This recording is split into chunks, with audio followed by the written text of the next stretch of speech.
500조. 이 숫자가 한국을 향해 날아왔습니다.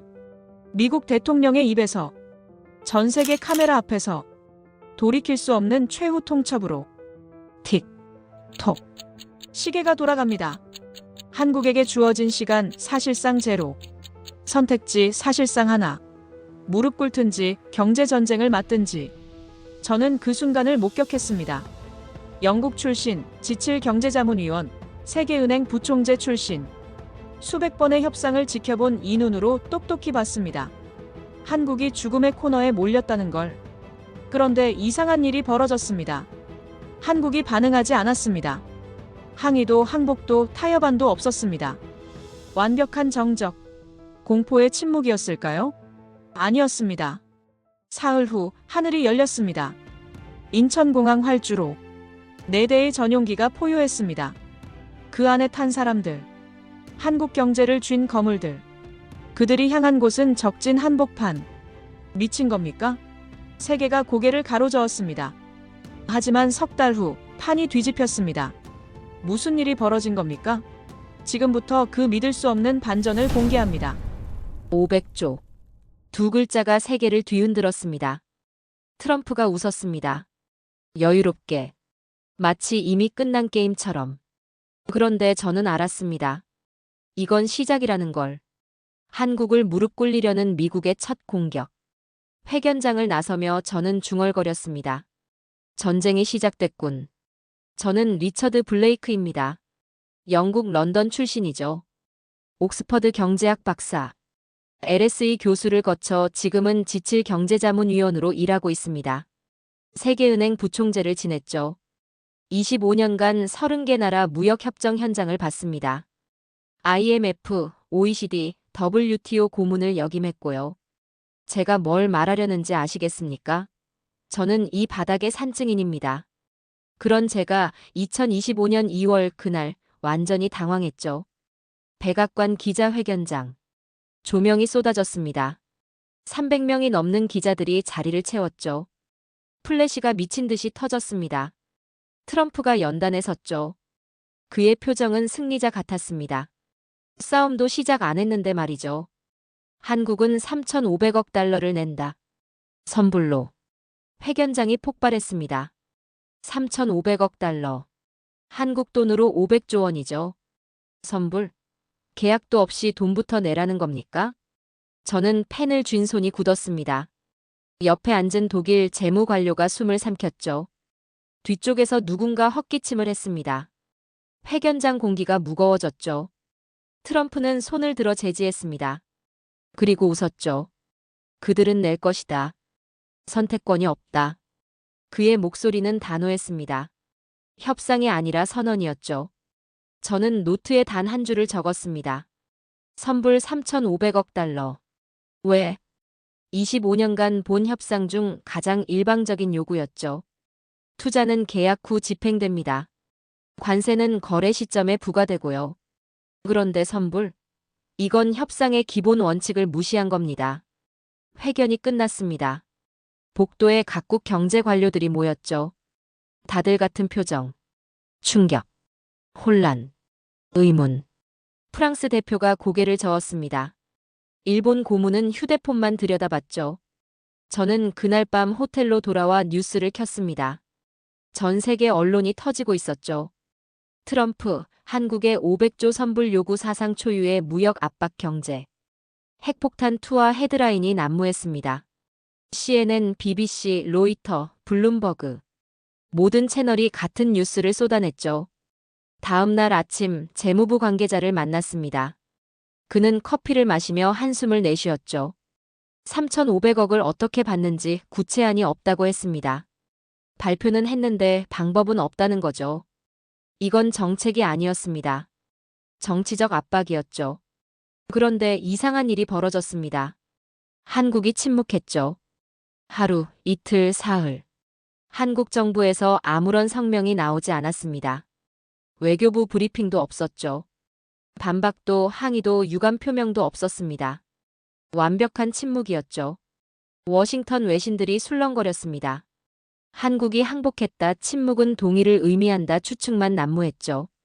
저는 회의실에 앉아 그들의 대화를 들었습니다. 모두가 한국이 무너졌다고 생각했죠. 저는 동의하지 않았습니다. 제 경험상 침묵은 두 가지를 의미하죠. 공포 아니면 계산. 한국은 지난 10년간 미국과 수없이 협상해왔습니다. FTA 재협상도 해냈죠. 방위비 분담금 협상도 버텼습니다. 쉽게 무릎 꿇을 나라가 아니었죠. 그럼 계산입니까? 저는 그렇게 판단했습니다. 사흘째 되던 날 제 추측이 맞았죠. 뉴욕발 속보. 삼성, 현대차, LG, SK 총수 동시에 미국행. 제 휴대폰 화면에 사진이 떴습니다. 인천공항. 전용기 4대가 나란히 서 있었죠. 이재용, 정의선, 구강모, 최태원. 한국 경제의 핵심 인물들이었습니다. 저는 즉시 알았죠. 이건 우연이 아니라고. 한국 재벌 총수들이 동시에 움직인다는 건 국가 차원의 지시를 의미했습니다. 청와대가 명령한 거죠. 개별 기업이 아니라 하나의 전략 부대로 움직이고 있었습니다. 저는 노트에 적었습니다. 한국인들은 공황 상태가 아니다. 계획 중이다. 다음 날 오전 더 놀라운 소식이 들렸죠. 재벌 총수들이 플로리다 마러라고 리조트로 향했다는 겁니다. 트럼프의 개인 소유지죠. 언론은 친선 골프 미팅이라고 보도했지만 저는 알았습니다. 이건 친선이 아니었죠. 전쟁이었습니다. 협상 테이블이 보이지 않는 곳으로 옮겨진 겁니다. 공개 회의실이 아니라 골프장으로. 언론의 시선이 닿지 않는 곳으로. 카메라가 없는 곳으로. 한국이 선택한 전장이었습니다. 마러라고의 잔디는 완벽했습니다. 골프채를 든 총수들의 얼굴은 편안해 보였죠. 트럼프가 웃으며 악수했습니다. 언론 카메라는 그 장면만 담았죠.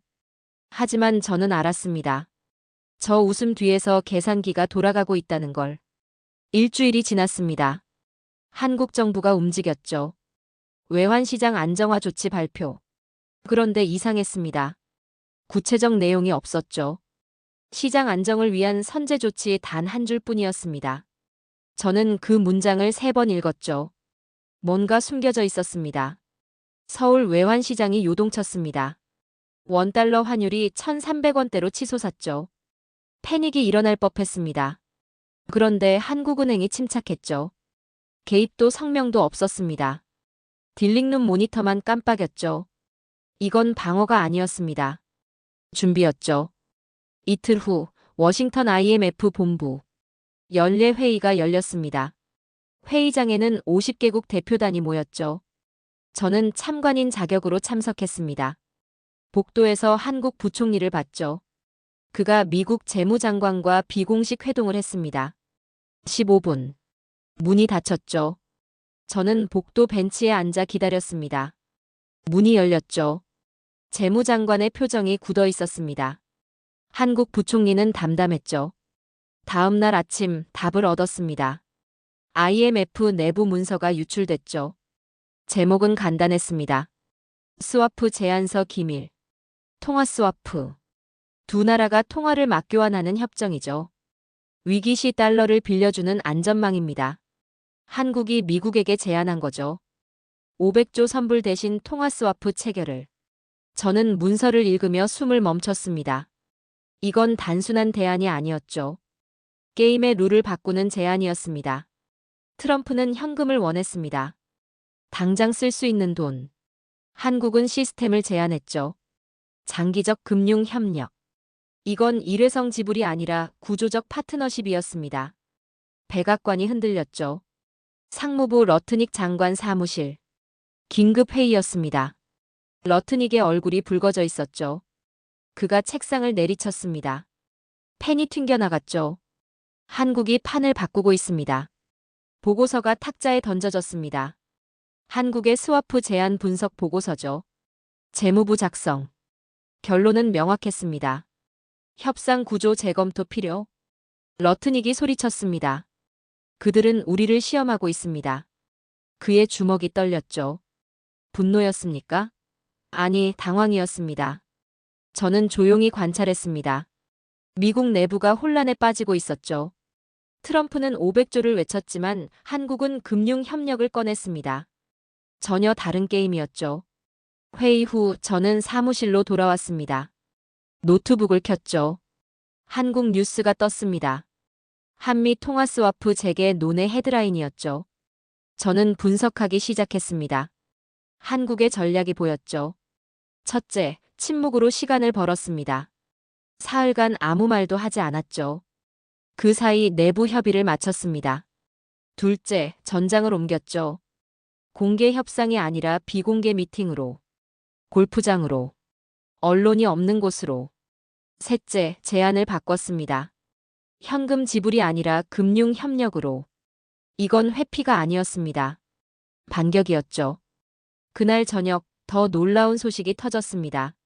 삼성전자가 텍사스 반도체 공장 투자 확대를 발표했죠. 200억 달러 규모였습니다. 현대차는 조지아 전기차 공장 증서를 공개했습니다. 75억 달러. LG에너지솔루션은 미시간 배터리 공장 착공을 선언했죠. 50억 달러. 타이밍이 완벽했습니다. 트럼프가 500조를 요구한 지 정확히 열흘째 되는 날이었죠. 저는 즉시 이해했습니다. 한국 기업들이 동시에 투자 발표를 한 겁니다. 조율된 움직임이었죠. 메시지는 분명했습니다. 우리는 이미 투자하고 있다. 트럼프는 선불을 요구했습니다. 한국은 현재 진행형 투자를 보여줬죠. 미래의 약속이 아니라 현재의 실행. 숫자가 아니라 공장. 계약서가 아니라 고용. 백악관 내부 보고서가 다시 작성됐습니다. 제목이 바뀌어 있었죠. 한국 투자 현황 및 협상 전략 재검토. 500조 요구는 사라지고 있었습니다. 조용히. 그러나 확실하게. 저는 그날 밤 메모를 남겼습니다. 한국은 말을 아꼈다. 그 침묵이 가장 강력한 메시지였다. 그들은 싸우지 않고 판을 뒤집었다. 창밖 워싱턴의 밤이 깊어갔습니다. 하지만 협상은 이제 막 다음 단계로 접어들고 있었죠. 2월 말 세계가 또 한 번 흔들렸습니다. 미국이 중국 선박 입항 수수료를 부과했죠. 항구 하나당 평균 2만 달러. 중국은 즉각 보복했습니다. 히토류 수출 통제 발표. 17개 핵심 광물에 대한 수출 쿼터제 도입이었죠. 세계 시장이 패닉에 빠졌습니다. 저는 워싱턴 사무실에서 뉴스를 지켜봤죠. 블룸버그 단말기에 빨간 경고등이 계속 떴습니다. 런던 증시 급락. 도쿄 증시 서킷 브레이커. 뉴욕 선물 시장 마이너스 3%. 모든 나라가 방어에 급급했습니다. 유럽연합은 긴급 회의를 소집했죠. 일본은 외환 보유고 점검에 들어갔습니다. 동남아 국가들은 비상대책반을 꾸렸죠. 그런데 한국은 달랐습니다. 서울에서 날아온 보고서를 봤죠. 한국 조선사들이 중국 선박 수주를 늘렸다는 내용이었습니다. 삼성중공업, 현대중공업, 대우조선해양. 동시에 움직였죠. 저는 고개를 갸웃했습니다. 미중 갈등이 격화되는 상황에서 중국 물량을 받는다는 겁니까? 다음 보고서를 읽었죠. 한국 반도체 업체들이 미국 공장 증설을 가속화했다는 내용. 삼성전자는 텍사스 공장에 추가 투자. SK하이닉스는 인디애나 신규 부지 매입. 저는 멈췄습니다. 잠깐. 이건 뭡니까? 중국에선 조선, 미국에선 반도체. 양쪽 모두에 베팅하고 있었죠. 이건 줄타기가 아니었습니다. 계산된 다변화였죠. 저는 지도를 펼쳤습니다. 한국의 위치를 봤죠. 미국과 중국 사이. 지정학적으로 최악의 위치였습니다. 그런데 한국은 그 위치를 활용하고 있었죠. 미국이 중국을 압박하면 한국 조선사가 중국 물량을 받습니다. 중국이 히토류를 막으면 한국 반도체가 미국 투자를 늘리죠. 양국의 갈등이 깊어질수록 한국의 선택지는 넓어졌습니다. 저는 노트에 적었습니다. 이건 단순한 생존이 아니라 계산된 진군이다. 3월 초 트럼프가 다시 움직였죠. 백악관 기자회견이었습니다. 트럼프가 연단에 섰죠. 한국은 일본 수준으로 투자해야 한다. 그가 말했습니다. 일본은 5,500억 달러를 약속했다. 한국도 같은 수준을 내놓아라. 회견장이 술렁거렸습니다. 5,500억 달러. 한국 돈으로 750조 원이죠. 저는 한숨을 쉬었습니다. 또 시작이군요. 그런데 이번엔 달랐죠. 한국이 즉각 반응했습니다. 청와대 대변인이 브리핑을 열었죠. 한국은 이미 상당한 투자를 진행 중입니다. 추가 협의는 상호 존중의 틀 안에서 이루어져야 합니다. 부드럽지만 단호했죠. 이전처럼 침묵하지 않았습니다. 메시지는 명확했죠. 우리는 이미 하고 있다. 더 요구하려면 제대로 협상하라.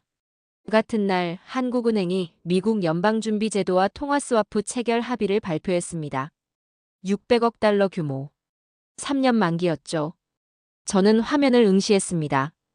타이밍이 완벽했죠. 트럼프가 압박한 바로 그날 한국은 금융 안전망을 확보한 겁니다. 이건 뭡니까? 저는 혼란스러웠습니다. 트럼프는 칼을 들었습니다. 한국은 방패를 들지 않았죠. 대신 바둑판을 펼쳤습니다. 협상을 전쟁으로 보는 미국. 협상을 게임으로 보는 한국. 접근 방식 자체가 달랐죠. 저는 그날 밤 오래 생각했습니다. 한국은 전투를 피한 게 아니었죠. 전장을 바꾼 겁니다. 트럼프가 관세를 외치면 한국은 투자를 말합니다. 트럼프가 선불을 요구하면 한국은 스와프를 제안하죠. 미중이 싸우면 한국은 양쪽에 진출합니다. 이건 회피가 아니었습니다. 재정이었죠. 3월 중순 뉴욕 증시가 요동쳤습니다. 다우지수가 1000포인트 급락했죠. 미중 무역 전쟁 격화 우려 때문이었습니다. 투자자들이 패닉 매도에 나섰죠. 그런데 한국 코스피는 안정적이었습니다. 변동폭이 1% 이내. 외국인 자금도 유입됐죠. 저는 데이터를 분석했습니다. 왜 한국만 안정적입니까? 답은 간단했죠. 한국이 양쪽 모두와 연결돼 있었기 때문입니다. 미국과는 스와프로, 중국과는 무역으로. 리스크를 분산시킨 거죠. 저는 깨달았습니다. 이건 새로운 형태의 패권전이라는 걸. 군사력도 아니고 경제 규모도 아니죠. 연결성이 힘이었습니다. 한국은 그 연결성의 중심에 있었죠. 저는 노트에 적었습니다. 이건 단순한 협상이 아니었다. 세계 질서의 리셋이었다. 그리고 그 중심엔 한국이 있다. 창밖 워싱턴의 밤이 깊었습니다. 하지만 저는 잠들 수 없었죠. 처음으로 이런 생각을 했습니다. 한국이 미국을 가르치고 있다고. 3월 셋째 주 백악관이 갈라지기 시작했죠. 회의실 문이 닫혔습니다. 안에서 목소리가 새어나왔죠. 러트닉 상무장관이었습니다. 한국과의 통화 스와프? 이건 미국의 약점을 파는 짓입니다. 재무부 차관이 반박했죠. 시장 안정을 위해 필요합니다. 저는 복도에 서서 들었습니다. 백악관 내부가 분열되고 있었죠. 회의가 끝났습니다. 러트닉이 문을 박차고 나왔죠. 그의 얼굴은 붉게 달아올라 있었습니다. 저는 그날 노트에 적었습니다. 미국이 한 목소리를 잃었다. 사흘 후 더 놀라운 일이 벌어졌죠. 한국 산업부 장관이 워싱턴에 도착했습니다. 삼성, 현대차, LG, SK 총수들과 함께였죠. 백악관 회의실에 들어섰습니다. 저는 배석했죠. 한국 장관이 프레젠테이션을 시작했습니다. 목소리는 조용했지만 강했죠. 기술 공동개발 패키지를 제안합니다. 화면에 숫자가 떴습니다. 반도체 공동 연구개발 100억 달러. 전기차 배터리 기술 이전 50억 달러. 인공지능 데이터 센터 70억 달러. 미국 내 일자리 10만 개. 트럼프가 앉아 있었습니다. 그의 표정이 굳어졌죠. 예상치 못한 제안이었습니다. 한국이 방어하는 대신 공격을 시작한 거죠. 저는 숨을 멈췄습니다. 한국이 역제안을 들고 온 겁니다. 트럼프가 요구하기 전에 먼저 제시한 거죠. 회의실이 조용했습니다. 트럼프가 말했죠. 계속하시오. 한국 장관이 다음 슬라이드를 넘겼습니다. 미국 중서부 제조업 재건 계획. 구체적 지역별 고용 창출 수치. 모든 게 준비돼 있었죠. 저는 깨달았습니다. 한국은 오늘을 위해 준비해왔다는 걸. 침묵했던 시간 동안 이 패키지를 만들었던 거죠. 그날 오후 중국이 움직였습니다. 베이징 외교부 기자회견. 하나 계열사를 제재 리스트에 포함시켰습니다. 미국 편향적 투자 행위가 이유였죠. 한국 기업이 미중 갈등의 표적이 된 겁니다. 저는 긴장했습니다. 이건 위기였죠. 그런데 이상한 일이 벌어졌습니다. 미국 국무부가 성명을 냈죠. 한국 기업에 대한 일방적 제재는 국제 통상 질서를 해친다. 미묘했지만 분명했습니다. 미국이 한국 편을 든 거죠. 저는 화면을 응시했습니다. 언제부터 미국이 한국을 보호하기 시작했습니까? 3월 말, 저는 사무실에서 보고서를 쓰고 있었습니다. 제목은 한미 협상 분석 및 전망이었죠. 수치를 나열했습니다. 투자 규모, 환율 변동, 무역 수지. 그런데 키보드를 두드리다 멈췄죠. 이 협상은 숫자로 설명되지 않았습니다. 저는 25년간 수치를 믿었습니다. 경제는 계산이라고 배웠죠. 그런데 한국과 미국의 협상은 달랐습니다. 500조라는 숫자가 있었지만 실제로 움직인 건 신뢰였죠. 저는 화면을 지웠습니다. 새 제목을 썼죠. 한국 방정식 마이너스 신뢰의 게임. 손가락이 떨렸습니다. 이건 제 25년 경력을 부정하는 제목이었죠. 그러나 진실이었습니다. 그날 저녁 IMF 동료가 전화했습니다. 리처드, 자네 보고서 봤네. 어떻습니까? 틀렸네. 자네는 한국이 버틸 거라고 했지. 하지만 내 생각은 다르네. 한국이 이긴다. 전화가 끊겼습니다. 저는 휴대폰을 내려놓았죠. 그의 말이 맞았습니다. 저는 한국을 과소평가했죠. 버티는 게 아니라 이기고 있었던 겁니다. 미국은 계산기를 두드렸습니다. 한국은 신뢰를 쌓았죠. 트럼프는 압박했습니다. 한국은 제안했죠. 저는 그날 밤 오래 생각했습니다. 백악관의 분열, 한국의 역제안, 중국의 제재, 미국의 미묘한 지지. 모든 게 연결되고 있었죠. 한국은 상대를 무너뜨리지 않았습니다. 대신 판을 바꿨죠. 이건 힘의 균형이 아니었습니다. 신뢰의 이동이었죠. 저는 노트 마지막 장에 적었습니다. 힘은 숫자가 아니라 인내에 있다. 창밖 워싱턴의 밤이 깊어갔습니다. 하지만 협상은 이제 새로운 국면으로 접어들고 있었죠. 4월 초 현대차가 움직였습니다. 저는 디트로이트발 보고서를 받았죠. 현대차가 멕시코 공장에서 조립한 차량을 미국으로 수출하기 시작했다는 내용이었습니다. 미국 관세를 피한 거죠. 저는 데이터를 분석했습니다. 멕시코에서 조립, 미국으로 수출. 관세는 제로. 고용은 유지. 실적은 상승. 누구도 예상 못한 기동이었습니다. 군사작전처럼 정확했죠. 트럼프가 관세 장벽을 쌓으면 한국은 우회로를 찾았습니다. 정면 돌파가 아니라 측면 기동. 이건 싸움이 아니었죠. 체스였습니다. 일주일 후 더 놀라운 소식이 떴습니다. 삼성전자가 백악관에서 발표회를 열었죠. 트럼프가 직접 참석했습니다. 주제는 인공지능 인프라 프로젝트 스타게이트였죠. 저는 생중계를 봤습니다. 삼성 부회장이 프레젠테이션을 했습니다. 텍사스 데이터 센터 건설. 투자 규모 100억 달러. 미국 내 고용 창출 4만 명. 트럼프가 웃으며 말했습니다. 한국은 약속을 지킨다. 저는 화면을 응시했죠. 역설적 찬사였습니다. 몇 주 전만 해도 트럼프는 한국에게 500조를 요구했죠. 그런데 지금은 칭찬하고 있었습니다. 한국이 정치적 압박을 완화시킨 거죠. 투자로, 고용으로, 실행으로. 저는 노트에 적었습니다. 그들은 말이 아니라 숫자로 답했다. 같은 주 SK와 LG가 발표했습니다. 공급망 재편 완료. 중국 의존도를 30%에서 10%로 축소. 대신 베트남, 인도네시아, 폴란드로 확대. 리스크 분산이었죠. 블룸버그가 헤드라인을 뽑았습니다. 한국, 무역전쟁 속 제3의 길 개척. 파이낸셜 타임스가 분석 기사를 냈습니다. 한국 기업들의 공급망 다변화, 글로벌 표준되다. 세계가 한국을 주목하기 시작했죠. 저는 궁금해졌습니다. 이게 정말 가능한 일입니까? 보고서로만 봐선 믿기지 않았습니다. 저는 결심했습니다. 직접 가보기로. 4월 중순 인천공항에 도착했습니다. 첫 방문지는 인천항이었죠. 컨테이너 야적장. 새벽 5시. 크레인이 쉴 새 없이 움직였습니다. 컨테이너가 실리고 내렸죠. 조용했습니다. 고함도 없었습니다. 그저 계획대로 움직였습니다. 현장 책임자가 설명했죠. 하루 처리량이 작년 대비 20% 늘었습니다.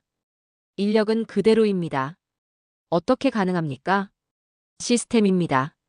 모든 게 자동화됐죠. 저는 야적장을 걸었습니다. 모니터만 깜빡였죠. 사람은 거의 안 보였습니다. 그런데 모든 게 돌아갔습니다. 다음 날 평택 반도체 물류센터를 방문했습니다. 삼성전자 수출 창고였죠. 온도 조절 시스템. 먼지 제로. 로봇이 칩을 운반했습니다. 정확했죠. 오차 제로. 담당자가 말했습니다. 미국 텍사스로 가는 물량입니다. 일주일에 3번 출하되죠. 차질은 없습니까? 한 번도 없었습니다. 저는 놀랐습니다. 트럼프가 압박하는 와중에도 한국 기업들은 멈추지 않았죠. 오히려 가속했습니다. 사흘째 울산 조선소를 찾았습니다. 현대중공업 선박 건조 현장. 거대한 선박이 떠올랐죠. 용접공들이 묵묵히 일했습니다. 불꽃이 튀었습니다. 쇳소리가 울렸죠. 조선소 관계자가 설명했습니다. 중국 발주 물량입니다. 올해만 10척 계약했죠. 미중 갈등 와중에도 중국 물량을 받습니까? 비즈니스는 비즈니스입니다. 저는 고개를 끄덕였습니다. 한국은 이념이 아니라 실리로 움직였죠. 미국과도 일하고 중국과도 일했습니다. 양쪽 모두 필요했으니까요. 저는 조선소를 떠나며 생각했습니다. 이들의 현장은 조용했죠. 그러나 모든 움직임이 계산돼 있었습니다. 서울로 돌아오는 길, 저는 차 안에서 노트를 펼쳤습니다. 한국은 기적을 만들지 않는다. 기적이란 단어조차 계획한다. 저는 25년간 수많은 나라를 봤습니다. 위기를 맞으면 대부분 패닉에 빠졌죠. 정부는 혼란스러웠고 기업은 갈팡질팡했습니다. 그런데 한국은 달랐습니다. 트럼프가 500조를 요구했을 때 침묵했죠. 그 침묵 속에서 전략을 짰습니다. 기업들은 움직였고 정부는 조율했습니다. 현대차는 멕시코 우회로를 찾았습니다. 삼성은 미국의 데이터 센터를 지었죠. SK와 LG는 공급망을 재편했습니다. 모두 동시에, 모두 계획대로. 이건 우연이 아니었습니다. 시스템이었죠. 저는 그날 밤 호텔에서 오래 앉아 있었습니다. 창밖으로 서울 야경이 보였죠. 불빛이 반짝였습니다. 이 도시는 잠들지 않았습니다. 저는 처음으로 이해했습니다. 한국이 기적의 나라라 불리는 이유를. 그들의 전략은 위기를 이용하는 법을 알고 있었습니다. 세계는 혼란이었지만 한국은 계획이었죠. 이건 협상이 아니었습니다. 진화였습니다. 4월 말 마지막 카드가 던져졌습니다. 백악관 회의실이었죠. 러트닉 상무장관이 서류를 탁자에 내려놓았습니다. 한국은 투자 총액을 5,500억 달러로 올려야 합니다. 5,500억 달러. 한국 돈으로 750조 원이었죠. 회의실 공기가 무거워졌습니다. 한국 대표단이 앉아 있었죠. 표정은 담담했습니다. 저는 뒤쪽에 배석했습니다. 이건 협상이 아니었죠. 폭탄 해체였습니다. 트럼프가 서명을 요구했습니다. 지금 당장 결정하시오. 그의 목소리는 차갑고 단호했죠. 한국 수석 대표가 일어섰습니다. 천천히. 침착하게. 잠시 협의 시간을 주십시오. 회의가 중단됐습니다. 15분 휴식. 한국 대표단이 밖으로 나갔죠. 저는 복도에 서 있었습니다. 미국 참모들이 수군거렸죠. 이번엔 끝났다. 한국이 무릎 꿇을 것이다. 자신감이 넘쳤습니다. 그런데 저는 불안했습니다.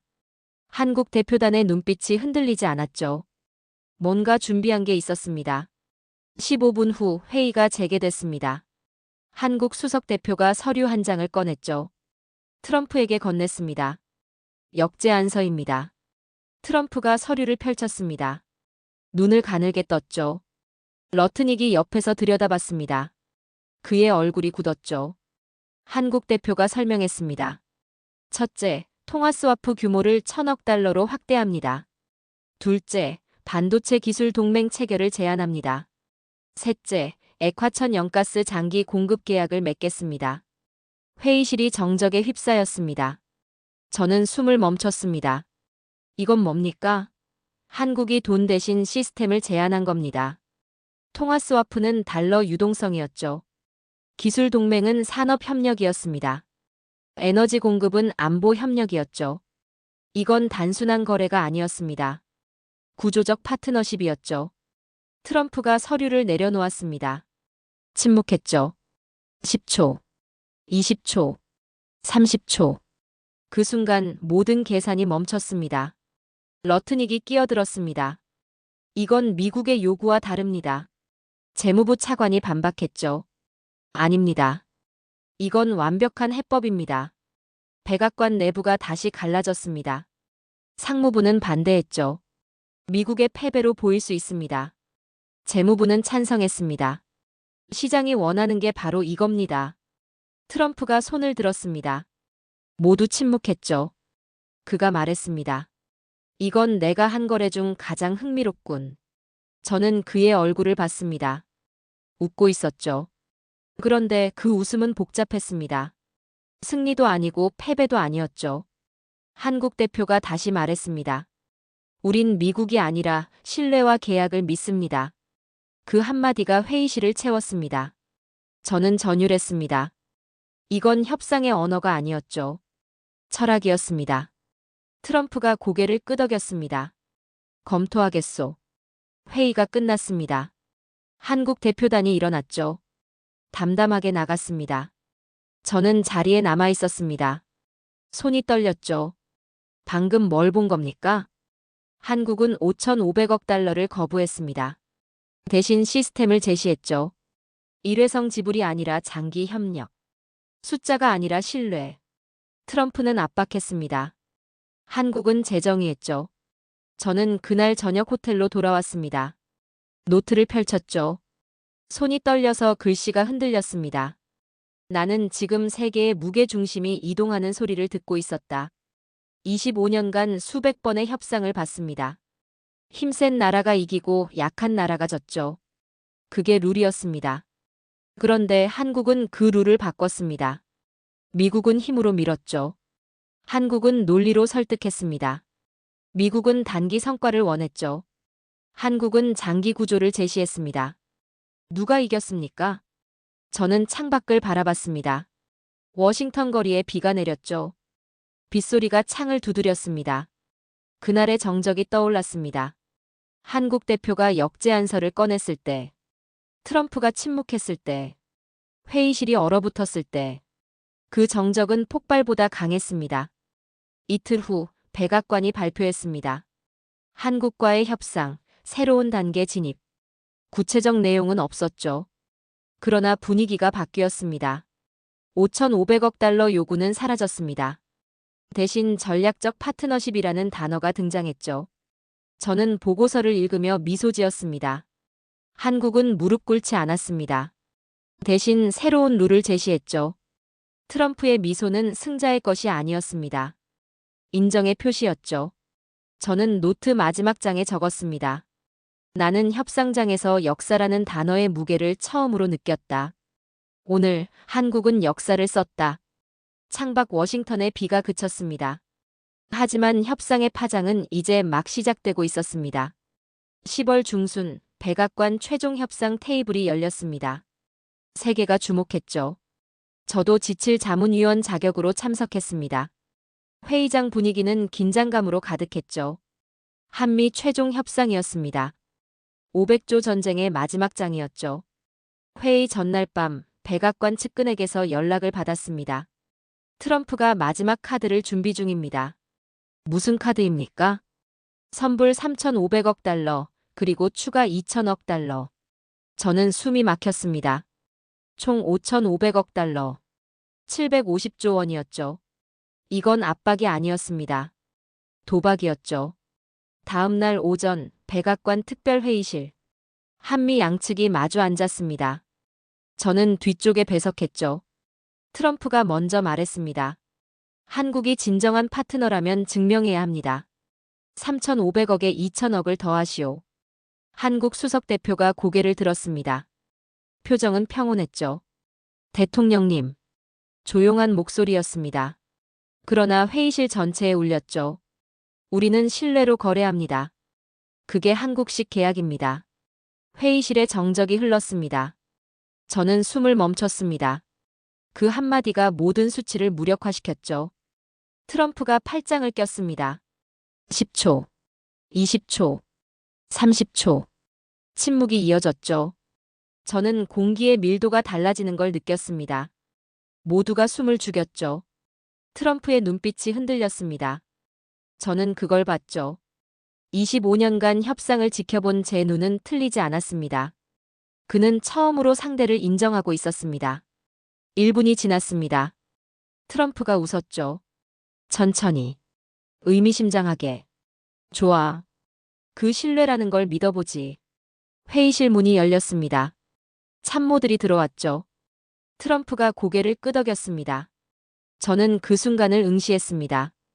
이건 세계가 목격한 가장 조용한 승리였죠.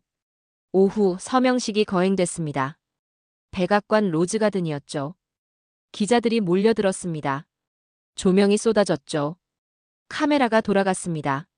한미 양국 대표가 서명대 앞에 섰습니다. 협정명이 발표됐죠. 한미 상호 신뢰 기반 투자 협정. 선불 금액 조건은 사라졌습니다. 대신 공동기술 개발, 인공지능 협력, 에너지 안보 협력 조항이 포함됐죠. 트럼프가 서명했습니다. 한국 대표가 서명했죠. 박수가 쏟아졌습니다. 저는 뒤쪽에 서서 지켜봤습니다. 손이 떨렸죠. 협상의 끝은 숫자가 아니라 철학이었습니다. 한국은 거래를 맺지 않았죠. 신뢰를 심었습니다. 서명식 후 세계 언론이 폭발했습니다. BBC 속보. 한국이 미국을 설득했다. 뉴욕타임스 헤드라인. 새로운 협상 모델 K 네고시에이션. 파이낸셜 타임스 분석 기사. 한국은 더 이상 변수가 아니다. 중심이다. 저는 호텔방에서 뉴스를 봤습니다. 화면마다 같은 이야기였죠. 한국의 승리. 신뢰의 승리. 새로운 협상 모델. 저는 노트를 펼쳤습니다. 떨리는 손으로 적었죠. 그 순간 나는 세계의 질서가 이동하는 소리를 들었다. 25년간 협상을 지켜봤습니다. 힘이 정이었죠. 큰 나라가 이기고 작은 나라가 졌습니다. 그게 국제 정치의 룰이었죠. 그런데 한국은 그 룰을 바꿨습니다. 트럼프는 500조를 요구했습니다. 한국은 신뢰를 제시했죠. 미국은 선불을 원했습니다. 한국은 파트너십을 내놨죠. 누가 이겼습니까? 숫자로 보면 미국이 졌습니다. 500조를 받지 못했으니까요. 그러나 트럼프는 웃었습니다. 패배자의 미소가 아니었죠. 한국은 돈을 내지 않았습니다. 그러나 모든 걸 얻었죠. 통화 스와프, 기술 동맹, 에너지 협력, 그리고 무엇보다 존중. 저는 창밖을 바라봤습니다. 워싱턴의 밤이 깊었죠. 백악관 조명이 어둠을 밝혔습니다. 이 도시에서 수많은 협상이 이루어졌죠. 강대국이 약소국을 압박했습니다. 지금도 이 건물에서 협상이 이루어졌죠. 차이가 있다면 이번엔 한국이 주도했다는 겁니다. 저는 그날 밤 잠들지 못했습니다. 계속 생각했죠. 500조의 전쟁은 끝났습니다. 그러나 역사는 이제 시작이었죠. 한국은 증명했습니다. 작은 나라도 이길 수 있다는 걸. 힘이 아니라 신뢰로. 압박이 아니라 논리로. 세계가 배우기 시작할 겁니다. 한국식 협상을. 한국식 신뢰를. 저는 노트 마지막 장에 적었습니다. 그날 이후 한국은 전략의 교과서가 되었다. 새벽이 밝아왔습니다. 워싱턴의 아침이었죠. 하지만 세계는 이미 달라져 있었습니다. 협상 이후 세계가 움직이기 시작했습니다. 파리에서 날아온 보고서를 봤죠. 프랑스 경제부가 한국식 협상 모델 연구에 착수했습니다. 베를린도 마찬가지였죠. 독일 싱크탱크가 한국 사례 분석팀을 꾸렸습니다. 런던에서 전화가 왔습니다. LSE 제 후배였죠. 리처드, 영국 재무부가 한국 통화스와프 모델을 검토 중입니다. 저는 미소 지었습니다. 세계가 한국을 배우기 시작한 거죠. 일주일 후 IMF 총회가 열렸습니다. 워싱턴 본부였죠. 회의장에 들어섰습니다. 테이블 위에 문서가 놓여 있었죠. 한국 독트린 마이너스 신뢰 기반 협상 사례 연구. 사회자가 발표를 시작했습니다. 한국의 협상 방식이 새로운 국제 표준이 될 수 있습니다. G20 회원국들이 고개를 끄덕였습니다. 유럽연합 대표가 질문했죠. 통화스와프를 핵심으로 하는 금융협력 모델, 우리도 도입 가능합니까? 답은 명확했습니다. 가능합니다. 한국이 증명했습니다. 저는 회의장을 나오며 생각했습니다. 불과 몇 달 전만 해도 한국은 압박받는 쪽이었죠. 이제는 모델이 됐습니다. 더 놀라운 건 미국이었습니다. 워싱턴 브루킹스 연구소. 보고서 발표회가 열렸죠. 보고서 제목. 한국 독트린 마이너스 미국이 배워야 할 협상 철학. 공동 저자 명단에 제 이름이 있었습니다. 리처드 블레이크. 저는 단상에 섰습니다. 마이크 앞에 섰죠. 저는 25년간 미국식 협상을 믿었습니다. 힘으로 밀어붙이는 방식이죠. 그런데 한국은 달랐습니다. 신뢰로 설득했죠. 청중이 조용히 들었습니다. 트럼프 행정부는 이제 한국형 산업 투자 모델을 검토 중입니다. 장기 협력, 기술 동맹, 상호 신뢰. 이게 새로운 미국의 전략이 될 겁니다. 박수가 쏟아졌습니다. 발표 후 기자가 물었습니다. 미국이 한국에게 배운다는 게 굴욕 아닙니까? 저는 고개를 저었죠. 아닙니다. 진화입니다. 같은 시기 한국은 멈추지 않았습니다. 서울발 뉴스가 떴죠. 한국, 동남아 5개국과 K-스와프 체결 베트남, 인도네시아, 태국, 말레이시아, 필리핀이었습니다.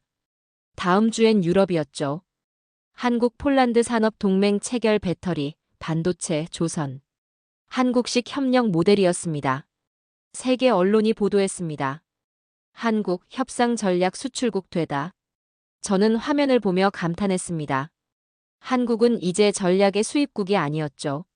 수출국이었습니다. 인천공항이었습니다. 런던으로 돌아가는 길이었죠. 게이트로 걸어가는데 기자가 다가왔습니다. 리처드 블레이크 박사님 맞으십니까? 그렇습니다. 한국 방문 소감 한 말씀만 부탁드립니다. 저는 잠시 생각했습니다. 그리고 말했죠. 나는 이 나라에서 힘의 정의를 다시 배웠습니다. 힘이란 무엇입니까? 숫자가 아닙니다. 신뢰를 쌓는 시간입니다. 비행기에 올랐습니다. 창가에 앉았죠. 이륙 전 인천공항이 보였습니다. 불빛이 반짝였죠. 저는 가방에서 노트를 꺼냈습니다. 마지막 장을 펼쳤죠. 만년필을 들었습니다. 한 문장을 적었습니다. 그들은 침묵 속에서 세계를 움직였다. 비행기가 떠올랐습니다. 창밖으로 한반도가 보였죠. 야경이 아름다웠습니다. 저는 지난 몇 달을 떠올렸습니다. 트럼프의 500조 요구, 한국의 침묵, 재벌 총수들의 움직임, 통화스와프 제안, 신뢰의 승리. 저는 25년간 수백 번의 협상을 봤습니다. 그러나 이번만큼 인간과 국가의 존엄을 본 적은 없었습니다. 트럼프의 요구는 압박이었습니다. 한국의 대답은 철학이었죠. 그들은 말하지 않았습니다. 대신 보여줬죠. 힘이란 숫자가 아니라 신뢰를 쌓는 시간이라는 걸. 비행기가 구름 위로 올라갔습니다. 아래 세상이 작아졌죠. 저는 눈을 감았습니다.